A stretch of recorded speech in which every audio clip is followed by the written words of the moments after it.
여러분은 하루에 차를 몇 시간 정도 운전하나요? 연구에 따르면 하루 평균 운전 시간은 1시간 미만이며 하루 중 5%만 자동차를 사용하고 95%인 대부분의 시간은 주차장에 차가 머물러 있다고 합니다. 그래서 자동차가 늘어날수록 주차장이 부족해 주차장에서 일어나는 사건 사고가 끊이질 않고 있습니다. 도로 또한 사정이 마찬가지입니다. 대부분 도로를 이용하는 시간은 출퇴근 시간이며 이 시간대 한꺼번에 나온 차들로 인해 도로가 막히고 그 외 시간대는 한적한 경우가 많습니다. 그래서 도로를 확장한다고 해도 일부 시간대 위주로 차들이 이용하기 때문에 비용 대비 효율이 떨어집니다. 하지만 2030년 완전 자율주행차가 보편화되면 주차장에 있는 시간이 줄어들기 때문에 현재 기준으로 대략 60% 이상 주차 공간이 줄어들어 주차장을 좀 더 효율적으로 사용할 수 있을 것 같습니다. 자율주행 자동차는 자신이 원하는 시간대 차량을 자유롭게 이용할 수 있어 자동차의 소유 개념보다는 공유 개념으로 확대될 수밖에 없습니다.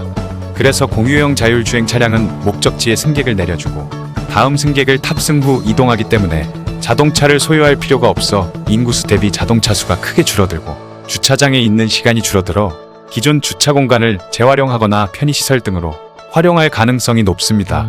특히 전기차는 승객을 목적지까지 이동시키고 충전소로 이동해 자동으로 충전할 수 있으며 이후 승객을 태울 수 있기 때문에 일반 내연기관보다 전기차가 자율주행으로 높은 효과가 있을 것 같습니다.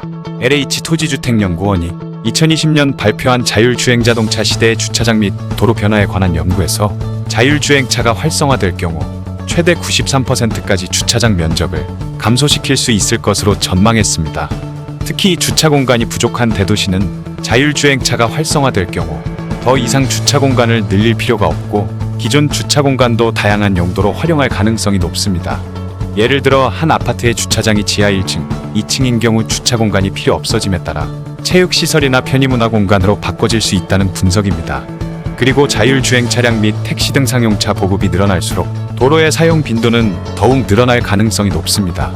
그리고 자율주행차뿐만 아니라 국토부에서 발표한 한국형 도시망 공교통 운용 개념서 1.0을 보면 2025년부터는 수도권 중심에 들어온 택시 정류장을 설치해 인천공항과 김포공항, 여의도, 잠실 등에서 UAM 상용화 서비스가 시작된다고 합니다.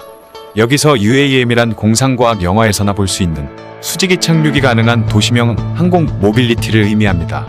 실제로 자동차로 약 1시간 정도 걸리는 거리를 도심항공 모빌리티를 이용한다면 대략 20분 만에 이동할 수 있다는 분석입니다.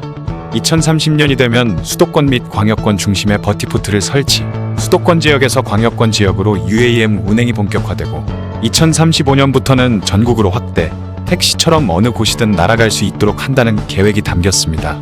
그래서 대도시와 지방도 더욱 빠르고 이동이 가능합니다. 실제로 싱가포르나 두바이 등에서도 UAM을 활용한 택시 서비스를 시행할 예정이며 유럽 등에서는 내년부터 UAM 상용화를 하겠다고 발표했습니다.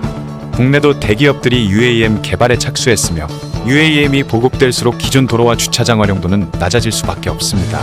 앞으로 자율주행차가 늘어날수록 운전의 편리함뿐만 아니라 주차장의 용감소와 주차장 위치도 집 또는 시내가 아닌 외곽에 배치할 수도 있기 때문에 공간 활용이 높아질 것으로 보여집니다. 이상으로 자율주행차 증가와 주차장 감소에 대해서 알려드렸습니다. 영상이 유익하셨다면 좋아요, 구독 버튼을 눌러주세요. 감사합니다.